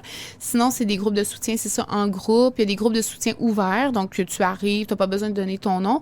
Ou encore des groupes de soutien fermés où là, ben, c'est vraiment plus organisé, c'est temps de rencontre, etc. Encore une fois, valider, là, parce que j'ai pas regardé avant le podcast si... puis il va sortir en plus dans quelques temps. Là, fait qu'il faudra vérifier. Mais il y a ces services-là. C'est en général gratuit ou peu dispendieux. Il y a aussi un chat. Il y a une ligne d'écoute. Donc, il y a des intervenants vraiment compétents. Là. C'est souvent des intervenants, des gens qui étudient dans le domaine de la santé mentale, puis qui sont bien formés là, chez ANEB sur les troubles alimentaires et tout. Fait que c'est vraiment un bon organisme. Sinon, ben si on veut avoir de l'aide, il y a toujours les lignes d'écoute, telle aide, telle écoute, etc., qu'on peut appeler quand on se sent en difficulté. Puis eux autres, ils vont nous écouter, peu importe c'est quoi notre problématique. Fait qu'il y a ça aussi. Puis sinon, ben on peut aller voir sur les sites des ordres professionnels, ordres des psychologues, ordres des psychoéducateurs, travailleurs sociaux. Il s'agit que la personne ait un peu de connaissance sur les troubles alimentaires, parce que c'est quand même particulier comme problématique. C'est un trouble dont on a besoin si on veut faire une thérapie ou un soin ça prend quand même certaines connaissances parce qu'il y a des particularités à connaître, là, tu sais. Donc, faut pas hésiter à demander de l'aide. Puis, il faut pas hésiter si on a un intervenant avec qui on n'a pas vraiment d'affinité. Faut pas hésiter à changer si on se sent pas confortable ou si on a l'impression que la personne nous comprend pas ou nous juge. Ça peut arriver, là. En général, les intervenants sont super compétents, mais tu sais, on peut tomber sur quelqu'un qui est un peu bouffé par ses propres croyances aussi, tu sais, à propos de l'alimentation et tout. Fait qu'il faut pas hésiter à changer si on se sent pas bien avec la personne. Puis, un des facteurs, là, vraiment prioritaires primordial quand on parle d'intervention, c'est l'alliance thérapeutique. En fait, ça compte pour vraiment beaucoup du succès thérapeutique. Donc, le fait de se sentir en confiance avec la personne, non jugée, écoutée, c'est vraiment un facteur important. Fait qu'il ne faut pas négliger ça quand on est avec le professionnel. Ouais. C'est important à nommer. Là. Des fois, ça se peut que ça clique juste pas, puis là, la personne va continuer là, son suivi, mais si justement tu ne fais pas confiance à l'autre personne... OK. Puis... Exactement. Je suis tout à fait d'accord. Tu sais, en fait, ça risque d'échouer à un moment ou l'autre. Tu sais, c'est-à-dire que ça risque de s'éteindre. La personne ne se présentera plus à un moment donné. Fait que, tu sais, de toute façon, on s'en va pas au bon endroit. Fait que vaut mieux être avec quelqu'un avec qui on a l'impression qu'on peut tout dire, qu'on peut dire les choses. C'est normal de pas tout dire non plus tout de suite maintenant, mais une personne avec qui on a l'impression de pouvoir dire nos insécurités, que quand on dit quelque chose, la personne, on n'a pas l'impression qu'elle est en train de nous juger ou réfléchir à sa réponse. Mais ça, c'est dans le ressenti. On le ressent quand ça ne fit pas, là. Fait qu'il faut se dire, ça fit-tu ou ça fit-tu pas? Puis, tu sais, presque tous les intervenants, on peut leur parler avant de prendre la première rencontre payante, là, se parler par téléphone 15 minutes, juste pour voir un peu, y a-tu une connexion, y a-tu l'énergie, ça marche-tu, comment je me sens avec l'autre personne.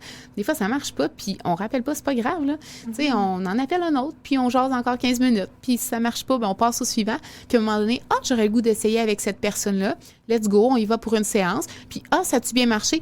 OK, puis on en reprend une deuxième. Puis on n'est jamais tenu avec un professionnel de la santé d'avoir tant de rencontres. Ben, des fois, il y a des programmes, là, tu sais, c'est pas la même chose. Puis quand on parle, par exemple, d'aller consulter un psychologue, vous avez tout le temps le droit d'arrêter après 1, 2, 3, 4, peu importe combien de rencontres. C'est un choix, puis la personne, en principe, n'est pas censée vous juger par rapport à ça. Elle va très bien comprendre, puis ils sont formés pour ça, là. Donc, voilà. Oui, puis il faut pas se sentir mal non plus de dire comme je vais terminer mon suivi avec toi parce que justement l'intervenante elle sait aussi que ça veut pas dire que ça va tout le temps cliquer non plus, là. Tout à fait. Très bon point. Est-ce que tu aurais des livres, des documentaires ou des choses comme ça à nous conseiller et à conseiller aux gens qui vont écouter le podcast pour se renseigner plus sur le sujet? Bien, en termes de documentaires ou de films, moi, je suis moins de ce côté-là parce que ce qu'on sait, c'est que souvent dans les documentaires ou les films ou les séries où on parle de troubles alimentaires, souvent on va dévoiler bien des affaires. Fait que, tu sais, des fois, ça peut mettre en danger les gens, justement, d'avoir des idées. Il y a tellement de gens qui m'ont conté que, tu sais, ils ont vu à un moment donné un film passer à la télé, puis la personne faisait telle chose, puis elle a commencé à faire telle chose à cause qu'elle a eu l'idée de faire ça. Fait que à date, j'ai pas de documentaire ou de film qui pourrait ne pas correspondre à ça, là. Toujours limite. Sinon, pour les livres, ben dans le fond, j'ai plusieurs idées de livres. Déjà, si on parle d'acceptation corporelle ou d'image corporelle, il y a le livre de Marie-Michel Ricard, De l'insatisfaction à l'acceptation corporelle. C'est un excellent livre. C'est un tout petit livre qui se lit vraiment rapidement. En fait, on peut même aller butiner d'un chapitre à l'autre parce que c'est pas construit comme une histoire. C'est construit par thème, en fait. Donc, on peut aller lire la partie plus applicable. Donc, c'est quoi les trucs et astuces pour aider mon proche? C'est quoi les trucs et astuces pour améliorer mon image corporelle à moi-même? Après ça, il y a un chapitre qui explique plus les aspects en lien avec la grossophobie. Un autre, c'est plus théorique sur qu'est-ce qui va mener à l'image corporelle qu'on a de nous aujourd'hui au moment T, tu sais, à l'instant T. Fait que c'est vraiment un super livre, vraiment bien vulgarisé. Sinon, il y a Grosse et puis de Édith Bernier, qui est un livre sur la grossophobie. Donc, on parle de stigmatisation par rapport au poids. Donc, c'est plein de ressources, c'est plein de sources scientifiques qui permet d'appuyer les propos d'Édith Bernier. C'est plein d'informations. Ça met vraiment à jour le lien entre poids et santé. Là. C'est beaucoup plus, ça met en évidence ce lien-là qui est beaucoup plus complexe que ce qu'on peut le croire. Là. C'est pas parce qu'il y a une corrélation entre IMC et certains troubles de la santé que c'est nécessairement une cause à effet. Puis dans ce livre-là, on met en évidence le fait que la stigmatisation par rapport au poids pourrait venir moduler en fait le lien entre le poids et certains indicateurs de santé. Donc ça, c'est intéressant. Sinon, j'ai le livre Anti-diète, anti-régime de Chrissy Harrison, qui a un peu été un livre fort là, qui a mis sur la map le mouvement anti-diète. Donc, elle parle en fait elle argumente contre les régimes amaigrissants, puis pourquoi on devrait arrêter pourquoi on devrait arrêter les diètes puis les régimes. Donc, elle explique ça dans ce livre-là. Puis un livre qui est un peu plus en santé mentale, mais qui n'est pas directement en lien avec l'image corporelle et tout ça, là, c'est Par amour du stress de Sonia Lupien. Donc, en fait, elle, c'est une chercheure sur le stress. C'est vraiment la doc stress. Là. Elle connaît vraiment beaucoup de choses. Puis c'est un livre, en fait, qui nous donne plein de trucs sur comment est-ce qu'on peut gérer notre stress. Encore une fois, on revient avec notre courbe en U inversée. C'est la même chose pour le stress. Plus on vit du stress jusqu'à un certain point, plus ça va nous permettre de performer, d'être attentif, de vraiment être focalisé sur la tâche. Mais à un certain moment, encore une fois, on a notre point d'inflexion où là, on va basculer de l'autre côté parce qu'il y a trop de stress. Trop de stress, on perd la mémoire, on ne sait plus quoi dire, on voit flou, on est sur le bord de tomber à terre parce que les jambes nous tu sais. Fait qu'il faut se ramener à un niveau optimal de stress. Fait que dans ce livre-là, c'est un peu ça l'objectif. C'est comment on fait pour se ramener à ce niveau-là qui va nous permettre de performer puis d'avoir une santé mentale optimale. Fait que ça, c'est pour tout le monde, tu sais. Puis, je finirais sur le livre, le petit livre rose sur l'alimentation intuitive de Karine. Puis là, j'ai perdu son nom de famille. J'ai un blanc. Cherchez ça. En tout cas, c'est le petit livre rose de la nutritionniste. C'est quoi son nom de famille? Je le sais en plus. Je vais le chercher là. Vas-y, cherche-le. C'est quoi, oui, c'est ça. C'est un livre en fait qui va parler d'alimentation intuitive. Elle l'appelle son petit livre rose et c'est un petit livre à peu près comme le livre de Marie-Michel Ricard sur l'acceptation corporelle. C'est tout petit à lire. Elle va parler des principes de l'alimentation intuitive. Comment est-ce qu'on peut tendre vers ce type d'alimentation là, qui est plus connecté à nos signaux physiologiques de faim, de satiété. Comment on fait pour se déconnecter du mode diète dans notre vie, comment on fait pour bouger de façon plus intuitive,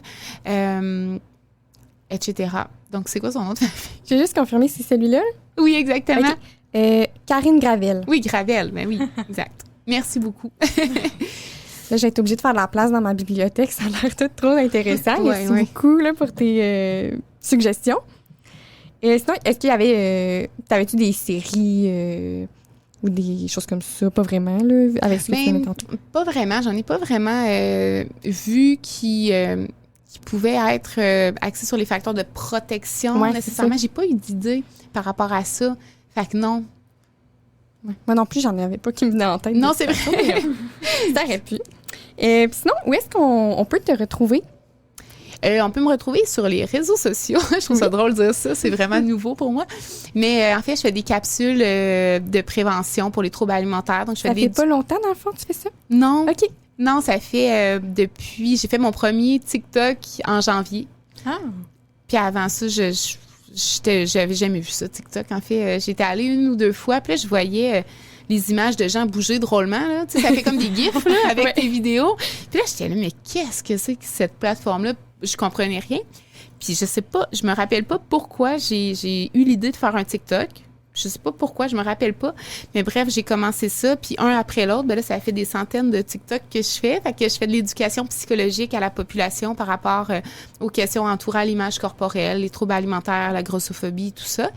Puis, ben là, j'ai bifurqué récemment sur Instagram. C'est là que je vais mettre plus de contenu expliqué, donc écrit.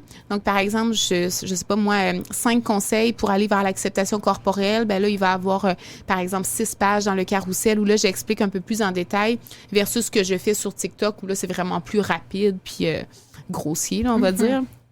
Fait qu'il y a ces 2 plateformes-là. Puis le Facebook, qui est finalement une copie de mon Instagram. Là. Fait que si vous êtes sur un ou l'autre, vous allez être correct, là, Instagram ou Facebook. Voilà. Super, bien merci beaucoup. Puis qu'est-ce qu'on peut te souhaiter là, pour l'année à venir? Ah, mon Dieu, qu'est-ce qu'on peut me souhaiter? J'ai commencé à réfléchir un peu. Je suis pas arrivée, parce que vous m'aviez prévenu de cette question-là. Je suis pas arrivée à une réponse parfaite. Je pense que ce serait de pas me laisser enthousiasmer par trop de projets, parce que moi, j'ai tendance, c'est vraiment là-dessus que je travaille, j'ai tendance à être très enthousiaste de tout ce qu'on me propose. Ah, il y a un cours-ci, il y a tel projet à faire, il y a toutes sortes d'affaires, puis je suis tellement enthousiaste que j'ai tendance à dire oui à tout, puis finalement, j'ai plus d'équilibre. Tu sais, à la fin, là, souvent, ça marche par session, moi, fait qu'à la fin, là, je me sens fatiguée. Fait que je pense que ce serait de garder mon équilibre, puis de réussir à dire, OK, c'est enthousiasmant, mais là, ça, je vais mettre ça de côté, ce projet-là, ce sera plus tard. Fait que garder un équilibre pour avoir du temps pour faire ce que j'aime, pas juste le travail, là, dans la vie. Et ça paraît que tu es vraiment passionnée, là, puis je pense que ça se voit aussi sur tes réseaux, puis ça va paraître dans le podcast, là, et merci beaucoup là, pour toute cette information-là. Ben ça me fait plaisir, puis je veux vous féliciter aussi pour votre TikTok Calax, qui est vraiment un TikTok que j'adore, puis vous faites vraiment un beau travail. C'est pas facile de faire de la prévention auprès de la population générale, surtout dans des temps limités comme ce qu'on a sur TikTok. C'est 30 secondes, 15 secondes. Tu sais, ce qui est regardé, c'est les vidéos de 6, 7, 10 secondes. Fait qu'est-ce qu'on dit en 10 secondes pour que ça soit bien compris? C'est vraiment le défi, je trouve, puis je trouve que vous réussissez à atteindre cet objectif-là très bien. Fait que je voulais vous féliciter aussi en retour pour votre travail. Merci de faire ça. Bien là, merci à toi.